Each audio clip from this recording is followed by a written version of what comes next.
இஸ்திக்ஃபார். அல்லாஹும்ம மியூட்ல போட்டுக்கோங்கம்மா. அல்லாஹும்ம ஷத்து வந்தா என்னமா செய்யணும்? அழுத்தங்க. தஜ்வீதை எல்லாத்துலேயும் கொண்டு வாங்க. குர்ஆன்ல மட்டும் இல்லை, துவா இஸ்திக்ஃபார் எல்லாத்துலேயுமே தஜ்வீது கொண்டு வாங்க. அல்லாஹும்ம இன்னி இன்னி அஊது. ஆவுடைய சவுண்டு தனி, அவுடைய சவுண்டு தனி. சரிங்களா? ஆ ஹம்சா ஜபர் ஆ சவுண்டு. ஐன் சவுண்டு கொண்டு வாங்க. அஊது பிக அஊது பிக. அல்லாஹும்ம இன்னி அஊது பிக அஊது பிக அன் உஷ்ரிக அன் உஷ்ரிக அன் உஷ்ரிக பிக உஷ்ரிக பிக ஷைஅவ் வ அன. நான் சொல்லியிருக்கேன், அனா என்ற வார்த்தை எப்பவுமே அனதான் வாசிக்கணும். குர்ஆன்ல எங்கேயுமே வ அன அலமுஹு அலமுஹு அலமுஹு வ அஸ்தக்ஃபிருக வ அஸ்தக்ஃபிருக வ அஸ்தக்ஃபிருக வ அஸ்தக்ஃபிருக லிமாலா அலமு லிமாலா அலமு. ஒன் மோர் பாருங்க.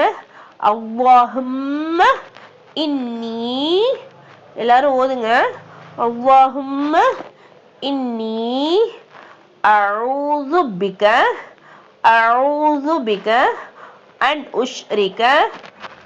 உஷ்ரிக பிக ஷைஅவ் வ அன அலமுஹு வ அன அலமுஹு வ அஸ்தக்ஃபிருக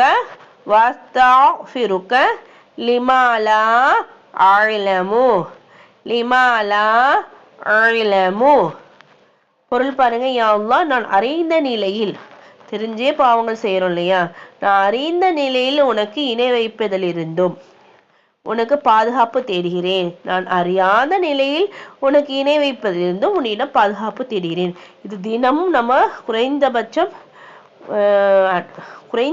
ஒரு 300 டைமாச்சும் ஓதணும் இன்ஷா அல்லாஹ். நம்ம அசால்ட்டா இருக்கு, பாவமன்னிப்பு இப்ப கேட்கறதே இல்லை. நம்ம அன்றாட வேலைகள் செய்யறதுக்கே நம்ம டைம் போயிடுது. பாவமன்னிப்பு கேட்கணும். நபி ஸல்லல்லாஹு அலைஹி வஸல்லம் அவர்களே எவ்வளோ பாவமன்னிப்பு கேட்பாங்க தெரியுமா?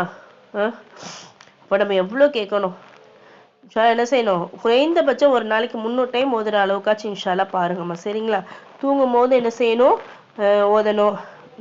நம்ம சமையல் செய்யும் போது எல்லாம் சொல்லுவேன் இல்லையா, வீட்டு வேலைகள் செய்யும் போது கூட வாய் சும்மா தான் இருக்கும். அப்போ நம்ம என்ன செய்யணும்?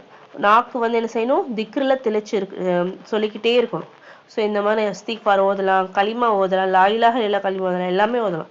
சரிங்களா? இன்ஷால்லா இந்த இஸ்திக்ஃபாரை எப்பொழுதுமே நீங்கள் ஓதிட்டு வாங்க. சரிங்களா? இன்ஷால்லா மரணம் செஞ்சு வச்சுக்கோங்க.